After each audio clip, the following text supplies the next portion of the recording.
Hello, my name is Ray Freeman and I'm a psychotherapist. I have worked for the last 20 plus years um, with the victims and survivors of narcissistic abuse. What I want to do today is ask you a question. Do you know a narcissist? Do you know what they are? Do you know one?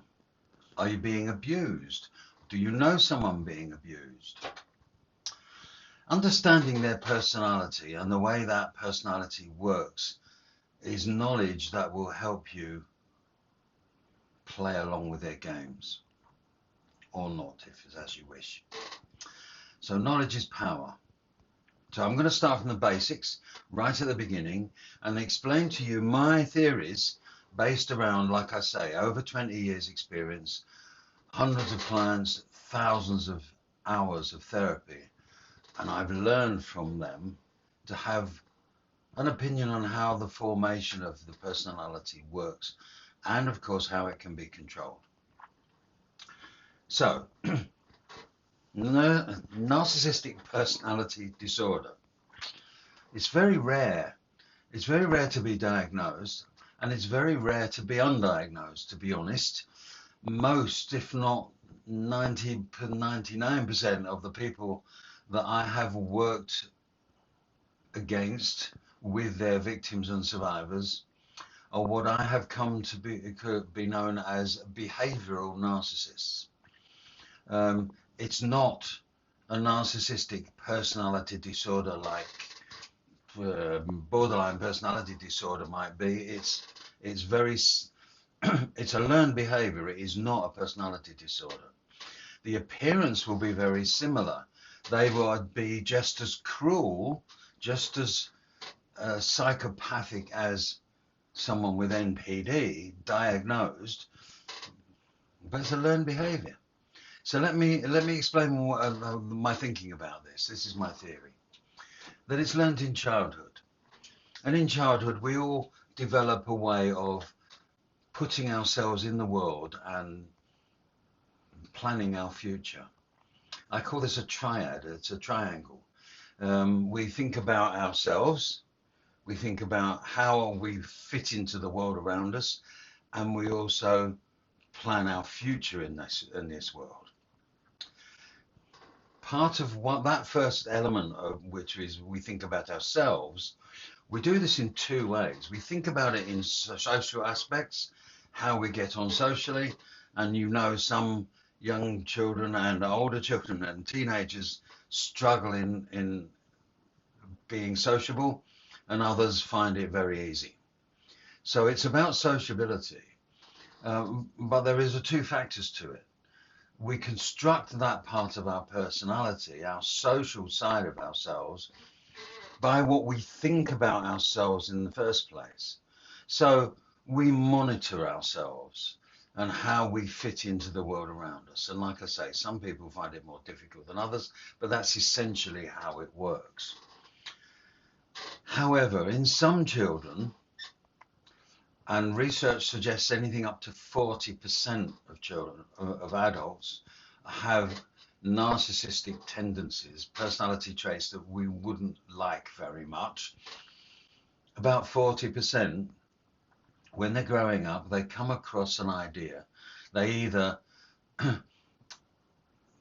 get bullied, they are abused in some way, or they know somebody that is being abused and see it, or by some chance, some what I would call a novel behavior, something done by accident, first time ever, they have abused something or someone. I'm saying something because it might be the family dog. And what they realize from that, which the rest of us don't accept, but this 40% odd, up to 40%, think that they have found the meaning of life. For them, growth is not necessarily more. They have their life's number, and what they think is that all you have to do is bully people to get your own way. And if you get your own way, you're a success in life. So where I differ from a lot of my colleagues is at that point, I believe that their internal development, I would call it cognitive development, you would call it the way they think about themselves, the way they think about themselves actually doesn't continue to change. It stops at that point. And if it doesn't stop, it is very severely curtailed. So they never develop that internal resilience of structure that the rest of us have in various measures. What they go on to do is form their complete personality by the social aspect, which is only half for the rest of us, but it's all for them. They have no internal structure to speak of. So not having any jargon, there's two ways to develop personality, and we do both, internal and external. But someone that thinks they found the meaning of life just to bully people, they don't have the internal, they just have the external, the social. This is why so many of them as adults become so well liked, because the social aspects of their life is all they've got. So they tend to be outwardly good people. Charity committees, favors for people. Those are the sorts of things that they would be involved with, and everybody will like them because they are smooth most of the time. So, depending on whether you think you're in this sort of relationship or not, it's still worth understanding, just in case you might meet one someday, or you might actually have one in the family. So what I find is there's lots of research on intimate relationships. The 75% of the narcissists, the behavioral narcissists that I come across through working with their victims, the narcissists are men. The other 25% are women, and men are such fragile egos. Of course, I include myself in that. I have such fragile egos. It's very easy to break a man's spirit if you are that way inclined as an intimate partner.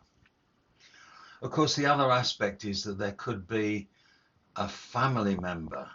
Now, I've used the word family. Use it very advisedly, because I don't really mean family. Family has your back.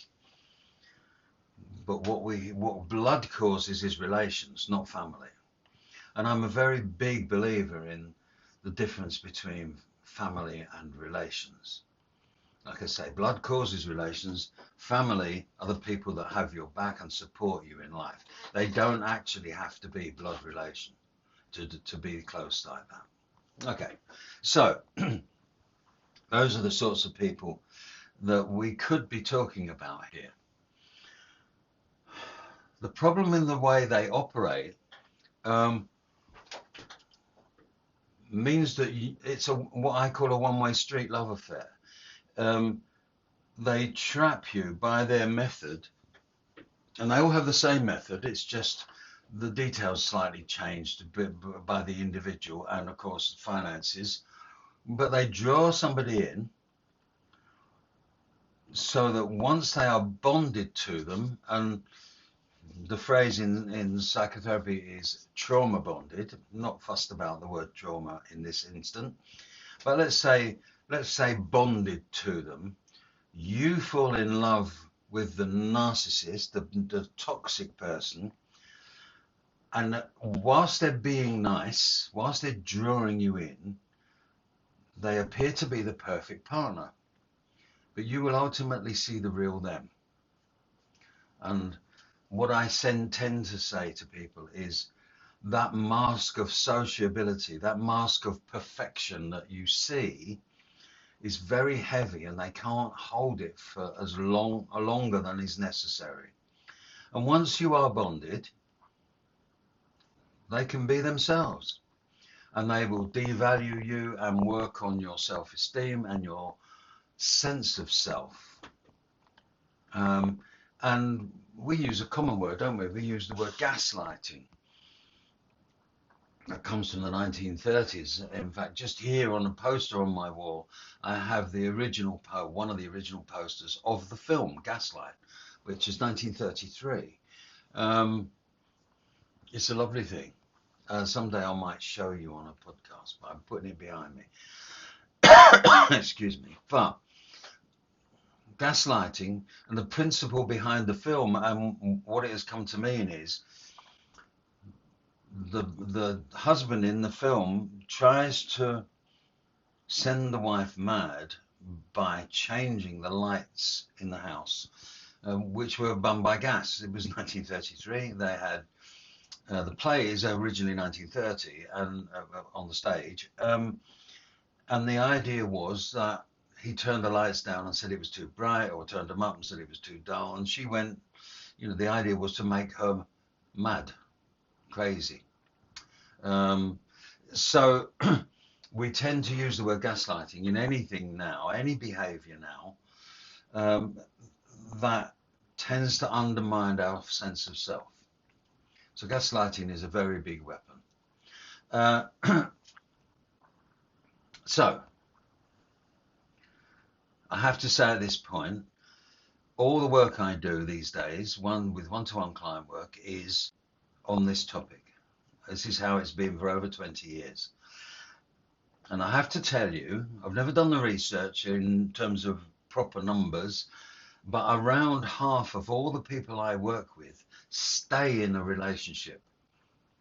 And that can be an intimate relationship, that can be a family relationship, or it can even be a work situation.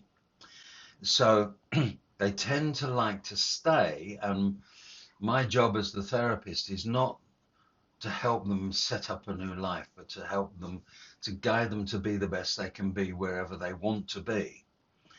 So like I say, about half stay put, and staying put, you've got to learn how to pick your battles, to watch for the highs and lows of your narcissistic behavior that you're seeing, and learn to take some of the control of your life back and your sense of self. I can remember working with somebody from New Zealand and they had a sheep farm, and that sheep farm, she didn't want to leave. He was a nasty, obnoxious little man that did the sheep, and we looked at his rhythms. This is what I do with everybody. And I was curious because he was a farmer, whether certain times of year made him worse or better, like where the stress levels were higher or lower. And we learned all about that. And she learned to pick her battles. She said to me right from the beginning, I'm not leaving, but I want to take some control back. And we learned together how to judge when the time was right to make some changes. And it worked very well. Other people want to leave. I've only ever come across, in all of the 10,000 plus hours of therapy that I've given over 22 years, I've only ever come across one person that got one smack in the face, a punch, found herself on the floor in the kitchen in the middle of an argument, upped, packed a bag, left for good. That was it. Everyone else is too trauma bonded, and they try and they go back, and the research suggests that the victim will go back 7 times before they finally leave. Not my clients. The way we do it is that we make the clean break as quickly as possible, and very rarely do we get a client even being contacted again. So there is a way of doing it, but it is nuclear by comparison to staying put. And this is why some of the people don't want to leave. Of course, another reason might well be that they can't afford to. I've known clients to save for 12 months little bits of money here and there so that they've got an escape fund. Okay, so think I've said enough for one day. A behavioral narcissist learns behavior in childhood, and I suppose I ought to say what we tend to do is we tend to pitch them at around 14 years old in terms of intellectual development. So once you start to realize that your abuser has the mindset of a 14-year-old that wants to be an adult, that can't accept the responsibility that goes with it, if you can work in on that basis, then they start to become very changeable. You want to work with me, book a session, visit my website, Ray Freeman Psychotherapy, read the related articles that I've got on there. There's loads. By all means, message me or message one of my team, a lady called Louise Buckingham. It's message through the website and we'll come back to you. I've also got a YouTube channel where this is going and lots more like it. I'm doing a series of podcasts that are all about the process from love bombing to devaluation to potential discard and all that. One final thing I want to say is no narcissist, behavioral or otherwise, is fixed in terms of the style. We hear lots about grandiose, malignant, covert narcissists. Every narcissist I've ever come across will change that style in a heartbeat, that quickly, to get their own way.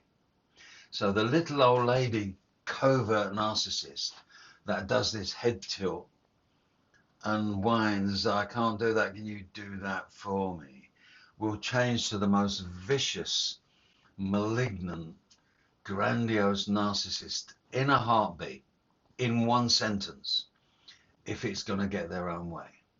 So beware, they're changeable, they're chameleon-like. Don't consider them fixed in one particular way. They aren't. Okay, I've said enough for one day. If you wish to book a session, please do so. If you want to visit the website, rayfreemanpsychotherapy.com. If you want to visit YouTube, it's Ray Freeman Psychotherapy. Articles are on the website. I'm on Facebook. We're on Instagram as well. But if you need help, come and talk to me. Thank you very much for listening, watching this. I'll be back for some more very soon. Bye for now.